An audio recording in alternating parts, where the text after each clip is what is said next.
Guys, essentially what we're saying is, look, if you're going to build a team, you got to be recruiting. You got to get the right people on the bus, get the wrong people off the bus, make sure the right people in the right seat on the bus. Yep. And when we talk recruiting, I think, when you were talking about adding people to the team, I was assuming you were talking about administrative team members. But the truth be told, you need to have the right admin team Oh, members. You also need to have the right salespeople. agreed. Yeah, and I think it's a lot easier to build the right admin team than it is to build the right sales team. I think that's a big. Hey, It's I yeah, agree go ahead. 100%. So, Yeah, so we have people that, I've said this is like, hey, do you want to add a really great buyer's agent to your group? Because you're going to be focused on listings and you want to push off some of that buyer activity to an right. agent. Do you want to add a great buyer's agent to your group? And they're like, yeah. I say, all right, cool. Here's what we're going to do. I'm going to start asking around, saying, hey, I've got an abundance of buyer side stuff that I don't want to touch. I'm focusing on listings in my business. I need a couple of people to help me work the buyers that I have that are extra, right? And I'm looking for 3 people all at the same time. I've got 10 buyers. I got 11 buyers. I got 12 buyers. You get 3, you get 3, you get 3. So I got 9. You get 4, you get 4, you get 4 if I got 12, right? And what I'm going to do is I'm going to put them all up. And it's like we're running side by side. It's like, hey, here's the deal. I want a running partner. Let's go run. Like one of the people is not going to show up, right? The other person's like, well, I got a hangnail. Okay, cool. Hop it off. Let's go. And you got one person that's going to constantly show up and they're going to be there every morning for that run. So it's people are like, well, Russ, how do you find a great buyer's agent? You don't find them one at a time. You find them 3 at a time. That's right.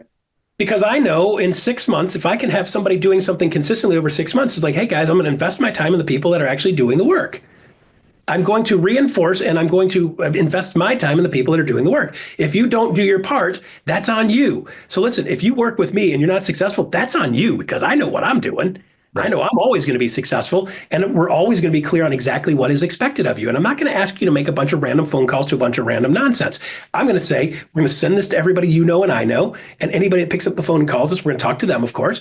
And then once a quarter, we're going to do a follow-up call and say, hey, did you get the thing that I sent? Did you catch that part about the That's it, right? Can you do that? Yes. And the people that are willing to do that, I'm going to keep spending time on, keep investing time on them. And No, you're absolutely right about that. Self-select. I think that's a real problem for a lot of team leaders is they think, oh, I'm just going to go out and hire 4 or 5 really great buyer agents and they're all going to do 7 to 10 transactions a month and blah, blah, blah, blah. It's like, dude, you're in la la land. That's dreamland. That ain't going to happen. Like Well, building a team is hard. You're going to have to work hard to find people that are going to produce at a high level. And you're not going to get there. And you're not going to hire 4 and all 4 of them are going to be rock stars.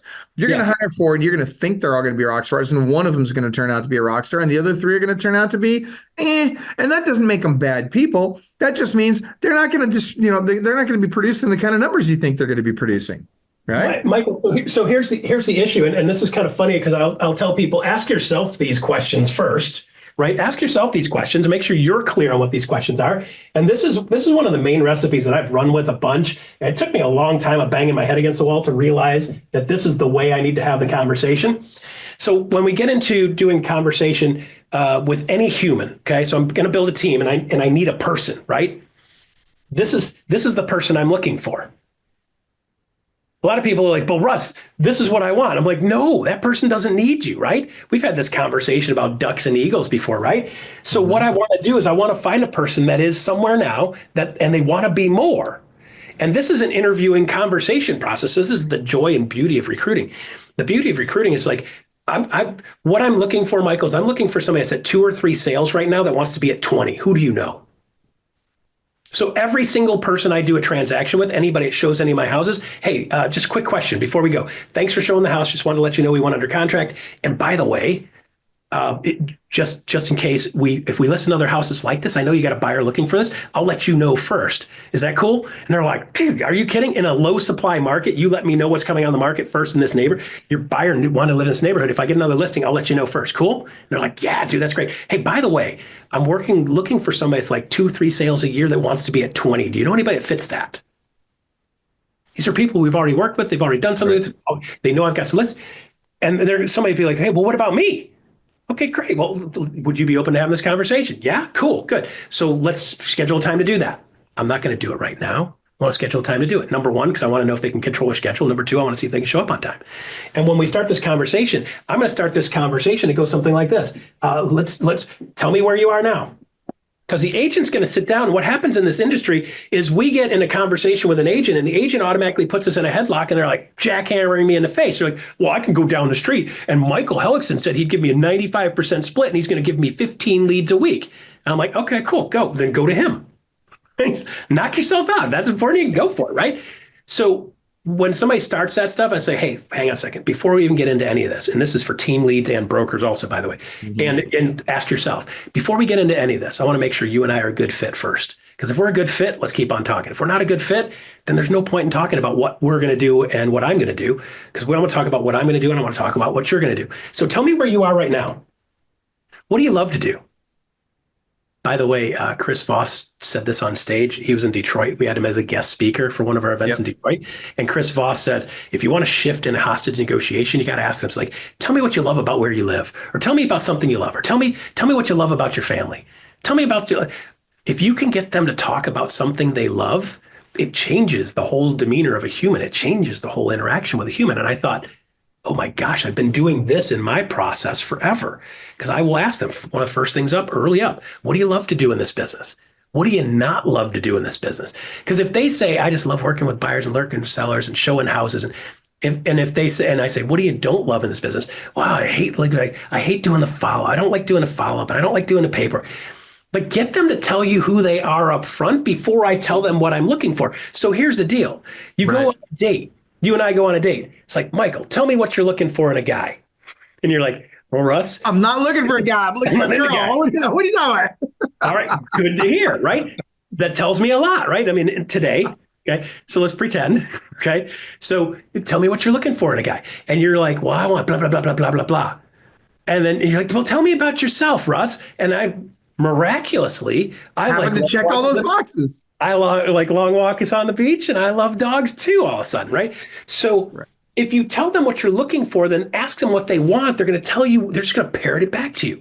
That's so right. Before I tell you what we're really doing, before I tell you what we're really looking for, why don't you tell me where you are? And by the way, tell me what you want your life to look like. Where do you want to be? So this is the beauty here. It's like, I want to take you from where you are to where you want to be. Okay? Where are you now? Where do you want to be? So when I get them to tell me where they want to be, this is going to tell me whether they want to be a good teammate or not. Because they're like, well, what I want to do is over the next 2 or 3 years, I want to get up to $300,000 and $400,000 a year, and then I want to build my own team. Is that guy going to be a good term team person? No, right? So I want to open my own brokerage. In 5 years, I want to open my own brokerage. Is that going to be a good person for your team long term? No. Well, maybe or maybe not. So if you're in a downline model, it's possible, but yeah. And this is where the beauty of building a team in a model like what we have and some of the others that have come out. And that's the beauty and brilliance of it. Now, like if you want to do that, cool. So for the first 2 or 3 years, what I'm going to do is help you get to here. And then I'm going to help you do what I'm doing. Now you've got a next level, next generation. So now I don't have to just bring people in. And most of the time we're bringing people in and like, here's my nest. And I'm like, my job is to keep those little baby birds in that nest at all costs, as long as possible, right? My job now as a team lead is like, I want the best quality people. I want people that want to be here, right? I don't want people that want to be here and like, I mean, I'm okay with you get a bunch of baby birds want to sit in the bottom of the nest screaming for worms. I'm fine with that. God bless them. If they want to stay there, good. These are your consistent people. They'll be there for the next 20 years. It's perfect. They feel like they need to be part of something. That's good. That's great. Know who you are. But there's going to be a bunch of the ones that are going to be the real rock stars. They're going to get up on here and they get some feathers built up and they're like, I know how to find my own work. Cool. Well, then let's do this. What I want to do is I want to help you build your nest. So now this is you in charge of your own nest and let's help you build a nest. Right. Cascading effect. Now you've got a solution for them. So you got to know where they are and where they want to be. And then you have to be regularly checking in with them. Are we heading in this direction? Because what happens is during this process, you've got they're here and then they're here, right? And then they're here, and then they're back here, right? So we make these couple steps forward, and then they take a couple steps back and a couple steps forward. The ultimate goal is, are they actually making progress in that direction? If they see themselves making progress in that direction, you remind them what they told you they wanted to be. Now you have a lot more control. Say, remember when you were here? Now you're here. And they're like, but I want to be here. I know, but you got to be here first, and then you got to be here, and then you got to be here and be here before you get there. Right. We don't do, what do they, you ever watch Harry Potter? My brother made My brother made me read the books because he had his kids. He's like, okay, should I let my kids read this? Well, I got fascinated by it. So they had this disapparate, basically they disappear and pop up somewhere else. Like that doesn't work in real world. In Harry Potter, you can disappear from here and pop up over here. That's not the way success goes, though. Success is that back and forth. Success, this is what people want in success. And success is more like this, right?